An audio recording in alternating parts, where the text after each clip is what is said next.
சென்னை துறைப்பாக்கத்தில் 35 வயதான தீபா என்ற பெண் கொலை செய்யப்பட்டு சூட்கேஸில் உடல் அடைக்கப்பட்டு கிடந்தது கடும் அதிர்ச்சியை ஏற்படுத்தியது. இதையடுத்து துறைப்பாக்கம் போலீசார் சிவகங்கை மாவட்டத்தைச் சேர்ந்த மணி என்ற மணிகண்டனை கைது செய்துள்ளனர். அவரிடத்தில் கொலைக்கான காரணங்களை போலீசார் விசாரித்த போது அதிர்ச்சி அடைந்தனர். தொடர்ந்து தீபா குடும்பத்தினரிடம் போலீசார் விசாரித்த போது அவர் ஊதுபத்தி குடோனில் வேலை செய்து வருவதாக கூறினர். அதனால் தீபாவை துறைப்பாக்கம் பகுதிக்கு அழைத்துச் சென்று யார் என்று விசாரித்தனர். அப்பொழுது துறைப்பாக்கம் பகுதியில் வசிக்கும் 25 வயதான மணிகண்டன் என்ற இளைஞர் மீது போலீசார் சந்தேகமடைந்தனர். அதனால் மணிகண்டனை பிடித்து விசாரித்த போது தீபாவை கொன்றது தெரியவந்தது. சம்பவத்தன்று மணிகண்டன் வீட்டில் தனியாக இருந்துள்ளார்.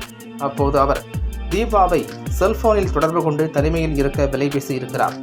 6000 ரூபாய் கொடுப்பதாக தீபாவிடம் மணிகண்டன் கூறியதாக தெரிகிறது.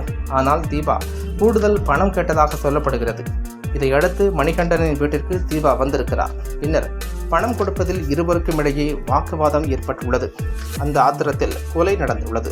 பின்னர் சடலத்தை எடுத்துச் செல்ல மணிகண்டன் புதிதாக சூட்கேஸ் ஒன்றையும் வாங்கியிருக்கிறார்.